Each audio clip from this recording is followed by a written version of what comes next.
We are living in a new economy. And in this new economy, you cannot just go to work for 45 years and put a little bit of money away for your savings and investments and expect to be able to retire, let alone live financially free. And yet we have the majority of people living, working, and trying to become wealthy today in this new economy, following the rules of the old economy 50 years ago. Take a look. Over the last 50 years or so, new car prices have risen by around 840%. Home prices have grown by around 1,900%, and public university tuitions have grown by 2,300%.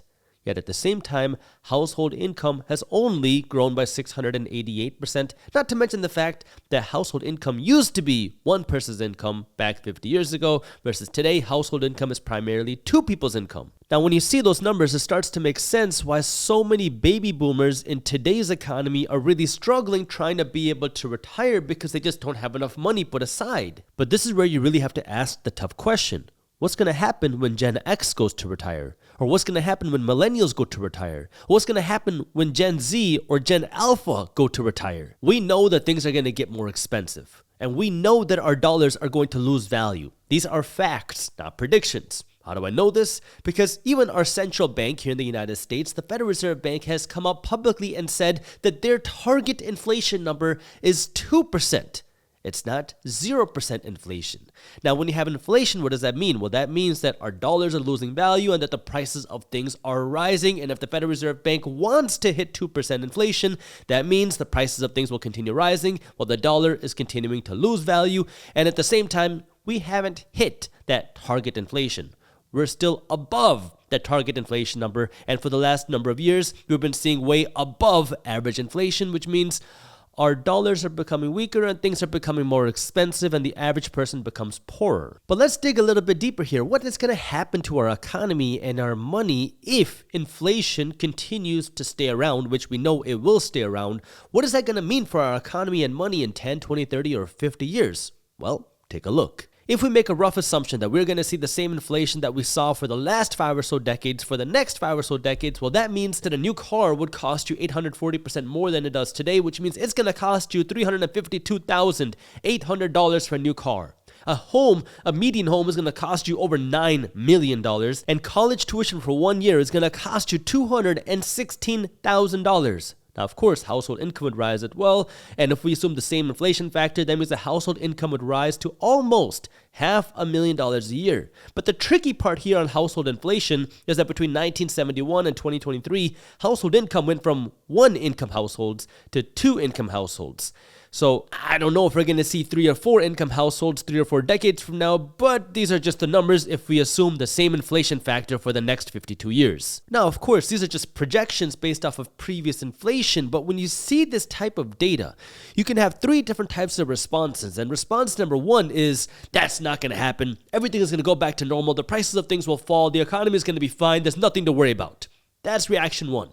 Reaction 2 is, you just shrug it off. Well, there's nothing I can do. It is what it is, and we'll figure it out. The government will take care of me. And then you have reaction 3, which is, okay, I got to get serious about my money. What can I do right now to take care of myself, my family, and build my generational wealth despite what's happening right here? Because I'm going to be honest with you, there's good news and there's bad news from this information. Starting with the bad news is we are going to see a bigger divide between the rich and the poor. We have been seeing this happen, and anytime you see inflation like this, it continues to create a bigger divide between the haves and the have-nots, and that's why you see a shrinking middle class.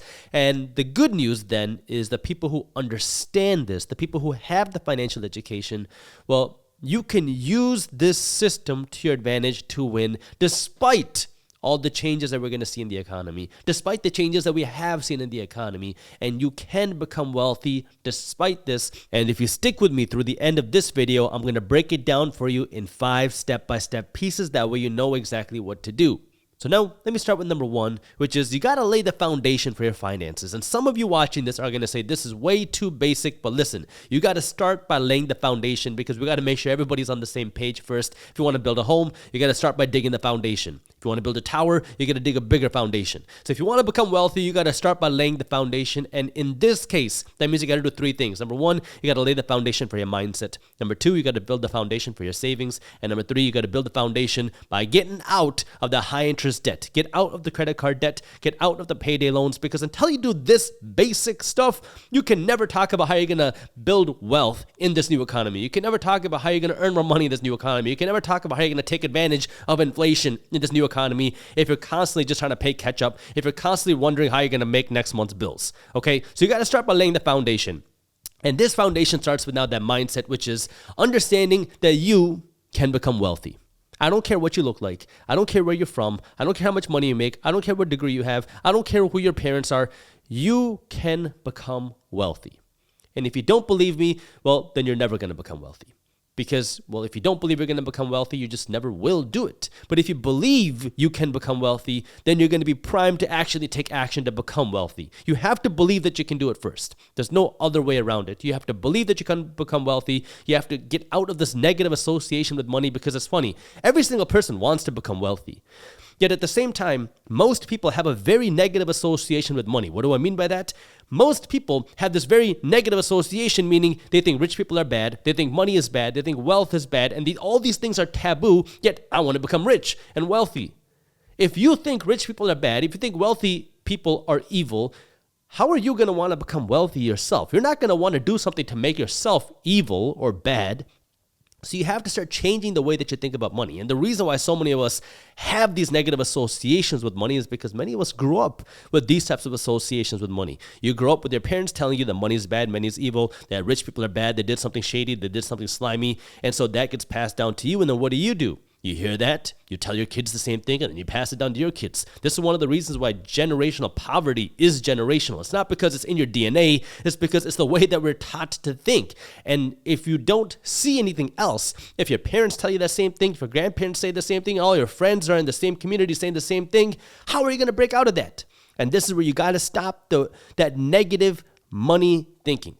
How can you get yourself to positive thinking? Start reading some personal development books. Read books about abundance. Read books about self-development. Start changing the environment that your brain is in. Start consuming different types of content, and you'll start to see different sides of opportunities. You'll see different things in the world, and you'll start to see where the opportunities are. That's the first step. The second thing now on a more practical level is you got to save a couple $1,000s. And I know, again, some of you are watching this saying, Jaspreet, this is way too basic. Listen, just stick with me for a couple minutes. You got to save a couple $1,000s, okay? I get it. Your savings are losing value to inflation. But if you do not have at least a couple $1,000s saved up, you are in a financial danger zone because something's going to happen. Your car is going to break down. Someone's going to need some money. You're going to need money for something. And now if you don't have that cash, you're going to have to go into credit card debt to pay for it. And now you got to play catch up again because you got to pay the interest and do all that stuff.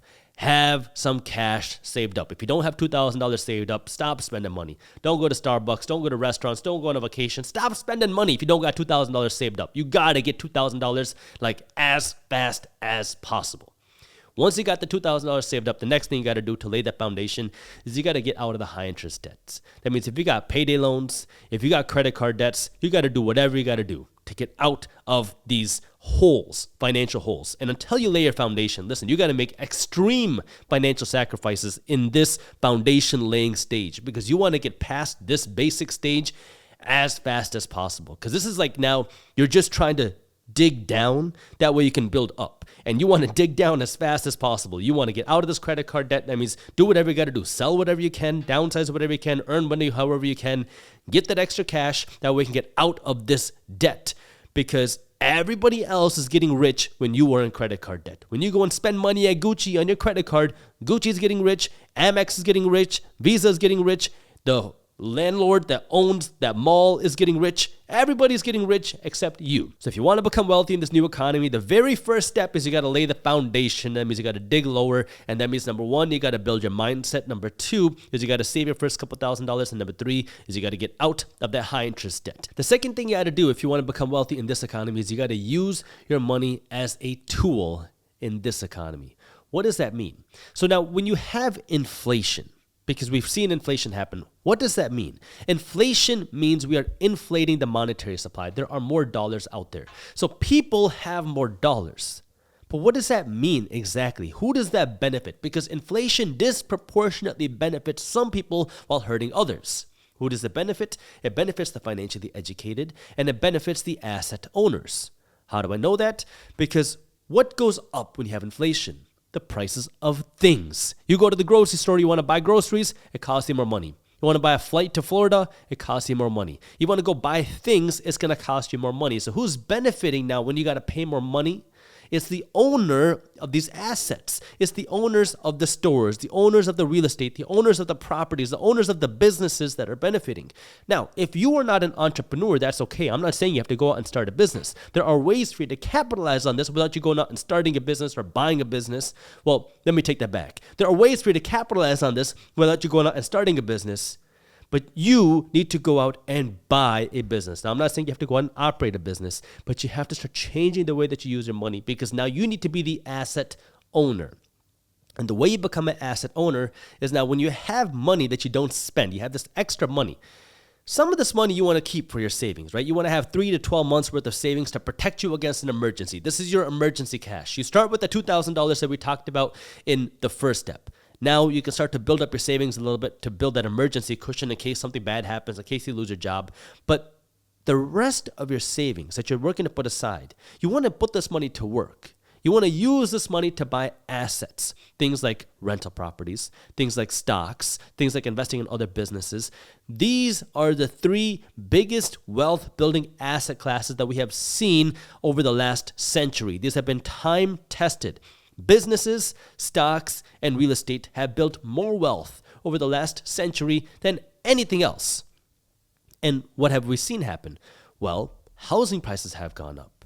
Rental prices have gone up. Stock prices have gone up. Now, have they gone up completely linearly? No, we've seen crashes in every asset class. We've seen crashes in the housing market. Remember 2008? We've seen crashes in the stock market. We saw that happen in 2020, 2008, 2000. We've seen crashes in business valuations. In fact, right now, business valuations have fallen quite a bit off of their highs a couple years ago. So now, what does this mean? You have the opportunity in a first world country like America to go out and put your money to work, to go out and use your money to buy equity, to buy ownership in companies, in businesses, in assets that benefit from inflation. What has happened over the last few years because of inflation? The cost of living has gone up. What does that mean? That means your rent has become more expensive. That means your groceries have become more expensive. Well, again, the landlord is benefiting when rent goes up. Now, of course, costs have gone up for the landlord as well. I can tell you, I am a real estate investor, and we've seen property taxes go up. We've seen insurance prices go up. We've seen maintenance costs go up. But if you own a property, generally what's going to happen is your costs go up. And who do you pass the cost on to? The tenant. And generally, your costs don't rise as fast as your income. Now, you want to be an ethical business owner. You want to be an ethical asset owner, not just trying to milk every penny that you can. You want to provide real value. But this is where what you want to understand is the person that benefits from inflation are the people that understand inflation, and it's the people that own the assets. And it's not the people that are trying to own an asset for 6 months and try to flip it, because these are the people that end up losing the most money, because now you're trying to make that quick buck. And people who are traders, people who are flippers, they're the ones that are looking for the hot stock. They're the ones that are looking to make the quick buck. And they're the ones that as soon as things start to slow down, they lose everything. Now, the next thing you're going to say is, but Jaspreet, I don't have hundreds of thousands of dollars or tens of thousands of dollars or thousands of dollars to start investing. And guess what? You don't need that much money to get started. You can start investing with as little as $100, even $1 thanks to technology. But the key here is you have to get started. If you are not putting any money aside for your investments, you are never, ever, ever going to become wealthy. You can't do that. You can't build wealth in this new economy without owning assets, period. Back in your grandparents' generation, maybe your parents' generation, guess what? You could work a job for 45 years, get Social Security, get a pension, and have whatever savings you have to live off of. And that was enough. Most people didn't have to worry about planning for retirement. Today, it's, I'm going to put money in my 401k and I'm going to have Social Security. Well, the problem is Social Security for people who are young now, if you're under the age of 45, even 50, your Social Security isn't going to go that far. So now, if you think Social Security is going to be a big bump to your paycheck for your retirement income, well, good luck. And it turns out most people's 401ks aren't enough to fund their retirement either. And this means you have to get more aggressive in your investments. That means you're going to have to get more involved with your investments. Most people don't have any sort of financial education, so they don't know where to start. But this video, I hope, kind of serves as not a warning, but a thought that you want to get started and get serious about your money, because if you don't get serious, well, eventually you're going to get older. Eventually, that time's going to come where you're going to want to pull back on your work. And eventually, you're going to say, what the heck? How can I live my life financially free? And if you want to do that, there's one way to do that. You have to own assets. Now, you can hate it, you can love it. The reality is, this is reality. And if you want to become wealthy, if you want to become financially free, there's one way to do that is you have to own more assets. Now, of course, you can go out and start a business. Your business is an asset. But if you don't want to start a business, then you have to go out and start investing your money into assets like stocks, like real estate, into other people's businesses. Now, there are other asset classes out there, but these are the three that have built more wealth than any other asset classes over the last century. Now, if you want some tips on how do you get started, on what type of assets to buy, and how do you research assets, on how do you generate cash flow, my team at Briefs Media put together a free ebook that walks you through how to do that. So if you want to learn more, you can read that free ebook. It goes over things like, well, what are the different types of asset classes that you can invest in? How do you research stocks? How do you research real estate? So if you want to download this ebook, I got the link for you down in the description below, or you can go to briefs.co/ebook. That way you can start reading and learning for free. The third step to this puzzle on how do you actually become wealthy in this economy is you're going to have to change how you earn your money. And what I mean by that is, for most people, you might not be able to earn enough money from your job today to be able to become wealthy as soon as you would like. And as soon as you swallow that tough pill, then you can start working towards, how do I earn more money? Because what's going to happen for most people is you start living a little bit smaller, you start putting money towards your investments, and now you realize, oh, I see that potential for becoming wealthy. And then maybe you play with a few compound interest calculators on the internet to calculate how long it's going to take for you to actually become wealthy. And then you realize, oh yeah, I see that I can become wealthy, but it's going to take me a long time. I wish I could become wealthier sooner. How can I become wealthier sooner? And then what most people do in this state is, I'll just live smaller. Now, you keep trying to live smaller and smaller and smaller, which is one way to have more money to invest so you can become wealthy sooner. But there's a limit to how much smaller that you can live. However, there's no limit to how much you can earn. So now the next question is, how can you earn more money? Now, there are a lot of ways to earn more money, right? You can do that through your job, through your career, through a career change, through a certificate. But the way that I have the most experience, and I can only talk for myself here, is through creating my own income. Now, I have been fortunate to see a lot of success on YouTube, and I've been fortunate to see success with my business. But what I do know is that the internet has changed the way that you can earn money. And it has made earning money much more accessible. Not easy, but much more accessible. Because the way that it works on the internet is, if you can attract attention on the internet, if you can attract eyeballs, listeners, viewers, watchers, you have the ability to make money. And this is where a lot of people get caught up on, how am I going to make money? You don't have to worry about that just yet. Understand this. If you can attract people to you, to your brand, to your blog, to your social media pages, to your YouTube channel, to your podcast, you can make money. Making money is actually the easy part once you start developing that audience. Building that audience is the tough part, because that's where now you have to figure out what is your unique value that you can provide to the world. Because if you can find a way to get people to watch something, listen to something, see something, you will be able to make money. You can make money through advertisements, through selling other people's products, selling your own product. There's a lot of ways to make money. That is much easier, I would say, to start generating revenue than actually developing the audience. Now, once you want to scale the revenue, that's where it takes a little bit more work and a little bit more time. But if you just want to start generating revenue, that is less difficult than actually building the audience. Now this is where I want you to remember that the reason why you're working to earn more money here isn't so you can drive a faster car, live in a bigger home, go on fancier vacations. It's so you have more money to be able to invest and build your wealth. Because what wealthy people want to do is they want to own assets that pay for their dumb stuff. They want to own investments that give them the money to buy the fast car. They want the investments to pay for the big mansion. They want the investments to pay for the fancy vacations. They don't want to go to work. They don't want to run their business to work hard to make money to buy these things. They want to work hard to make money to buy the investments and have the investments than make the money to buy the dumb things. And the mistake that so many people make is people are working hard to make everybody else rich. And when I say that, most people assume that, yeah, I'm working hard to make my boss rich. But that's not what I'm talking about. I'm talking about most people are working hard to make everybody else rich because they're working hard to get a paycheck, and then they use that paycheck, usually with the help of debt, to go to the Gucci store, to go to the Apple store, to go to Amazon, to go to Kroger, and then you just spend all your money everywhere else. All these companies are getting rich through your hard work. But what wealthy people want to do is they're working to earn money, not to spend money. They're working to earn money. That way they can own assets. And then they use the money that their assets make to then fund the dumb stuff. So if you want to buy the dumb stuff, the expensive stuff, the exotic stuff, fine, nothing wrong with that. But I want you to be able to afford it first.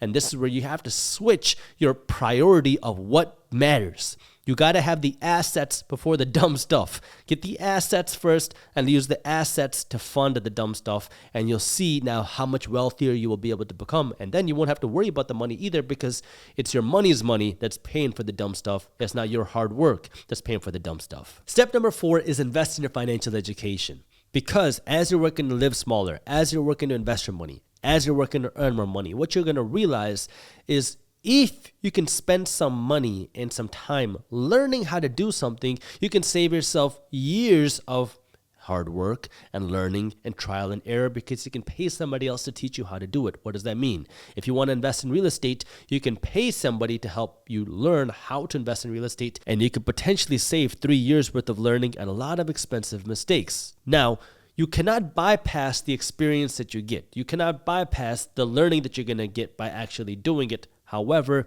you can accelerate your path by investing in your own education, because there's a lot of different parts of financial education. It's not just knowing how to spend less money. It's not just knowing how to invest money. It's not just knowing how to earn more money, but it's a combination of that plus understanding how our economic system works. Because the reality is, I wish all schools would have taught this before we left high school, but we live in what's called a capitalist system.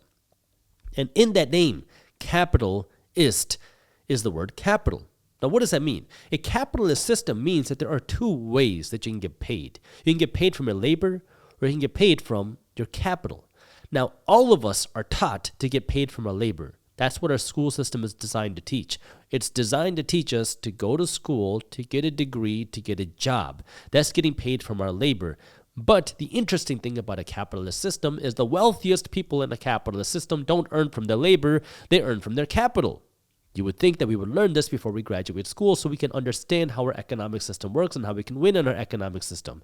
How do you use your capital to become wealthy? Well, that means you got to take the earnings you're getting from your labor and use that capital. Capital means money. You take the earnings you get from your labor and use some of that capital to buy assets, because your assets can grow in value way faster than your income. There's no limit to how much you can own, but there's a limit to how much you can do. And this is why all wealthy people are aspiring to earn from their capital, not from their labor. Yet the majority of the population is working to do what? Increase how much they can earn from their labor, because that's all we know. If we knew that we could earn more from our capital, if we knew how we could earn more from our capital, guess what? A lot more people could break out of the system and become wealthy themselves. But this is where it is very important for you to invest in your financial education. That means starting with reading books. There are a whole bunch of books out there on how money works, on how investing works, how money management works, how to start investing. There's classes out there, and you got to figure out where is the right place for you. But if you don't have the money to go out and invest in these things, you can start by watching free content. Instead of spending time watching Netflix, watch podcasts, listen to YouTube videos about how do you build wealth, about managing money, about building a business, about scaling your income, about all these things that can help you actually become wealthy. So it's about learning as opposed to just killing your brain cells. And the more you learn, they say, the more you can earn. But you have to make sure you're learning things that can actually allow you to earn more money as well. You have to learn the right things. And this brings me to step number 5. And step number 1, we talked about how do you lay your foundation. The way you lay your foundation is by working on your mindset. You're saving your first $2,000. And then we talked about how you pay down your high interest debts. Once you lay your foundation, then it's about number 2, which is using your money as a tool. You're using your money to make you wealthy. And then number 3 is about how do you earn more money the right way, because now as you start investing your money, well, the more money you have, the faster you can become wealthy. Then in number 4, we talked about why you need to be investing in your own education. education, especially financial education, that way you can accelerate your path and become wealthy sooner, because in this economy, you have to understand how money is changing, how our economy is changing, how assets are changing, and how the business world is changing. This brings me to number 5, which is stay calm. Because what ends up happening, because there's a scientific reason to this, is in this economic system, panic drives a lot of people's money. And panic is not a good decision maker, because what we've seen happen in every single market slowdown and every single economic slowdown is people panic, they sell, and they lose a lot of money, and then they kick themselves later. And this has happened again and again and again. And the thing about our economic system is that we have seen a recession pretty much every decade for the last century. Now, what does that mean? That means recessions are a part of our economic system. They've happened in the past, and they will continue to happen in the future. Yet, this whole idea of a recession scares a lot of people. And the whole idea of a market downturn scares a lot of people, because when you see it happen, when you are in that moment, people freak out. And then a lot of judgment just goes out the window. But that's where you need to be the person that stays calm, because that's where the most opportunities can be found as well. Now, let me give you a couple examples. Maybe that'll help explain what I mean. I started investing by chance in 2011. That was when I started investing in real estate. Now, I didn't realize that 2011 was the best price for real estate. That was just when I got started. And 2011 happened to be around the bottom of the real estate crash. And that was when I was just getting started with real estate. So real estate was selling for dirt cheap. But I knew people who had more money who were not investing in real estate, even though I would bring up this idea of real estate investing with them. And they said, no, real estate investing is bad. It's where people lose their shirts. It's where everybody's losing everything. Stay away from real estate. I got into real estate. Now, today, those rental properties that I was buying are worth much more than what I paid for them. But that was the sentiment, that nobody wanted to own real estate. Fast forward to the 2020 crash. I was on YouTube. I was making YouTube videos about how the markets were crashing, and I was buying stocks on the way down. I didn't know what was going to happen. If you remember when the stock market was actually crashing, back when the pandemic was first getting started, nobody knew what was happening. Nobody knew what COVID was. Nobody knew the severity of anything. It was scary. The NBA just got shut down. Your work just told you don't come into the office. Like, it was a confusing, a scary time. And I was making videos saying, look, I don't know what's going to happen tomorrow, but I'm buying stocks on the way down. And the comments that I would get was, Jaspreet, have you lost your mind? The economy is going to collapse. The stock market is going to collapse. It's all over. I was getting floods of these types of comments that everybody was selling, and this is the time not to buy.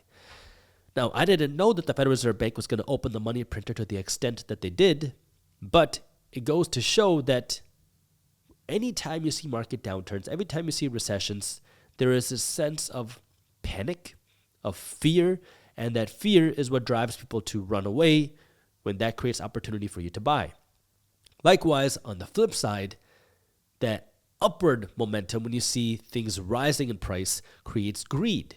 And that greed gets people to want to buy at the top. Anytime you see any asset class, whether it's real estate, whether it's stocks, whether it's crypto, whether it's anything, when you see any asset class, meme stocks, rise very quickly, everybody gets excited. The media talks about how much money people are making, about how great of an investment it is, how nobody's losing money, about how you don't want to miss this opportunity. That's when people who don't even know what this investment is start pouring their money in because they want to get rich too. Nobody wants to get rich slowly. And then that's when you start to see things start to slow down. And that's when people start to get scared. They panic, they sell, and that's when you see the flip side happen as well. And this is where mastering those emotions, that psychology of your money, is so important. It's often overlooked, but it is so important because this is going to allow you to not only find the opportunities, but also be calm and know maybe this is the time to get out of an asset. Maybe this is the time for me to just sit on the sidelines for a little bit, because you don't want to be that person who's just following the crowd, and you don't want to be the person just following the emotion. And if you do these things step by step, you will have the tools, the knowledge, and the resources necessary to be able to build wealth in this changing economy. If you're over the age of 30 and you don't feel like you've saved enough money or invested enough money, the way you turn your finances around is not by cutting Starbucks out of your life. Instead, I want you to try this. See, most people assume that being broke is just a math problem that you have to solve. How do you spend less than what you make? Except there's more to it than that, and most of us are never taught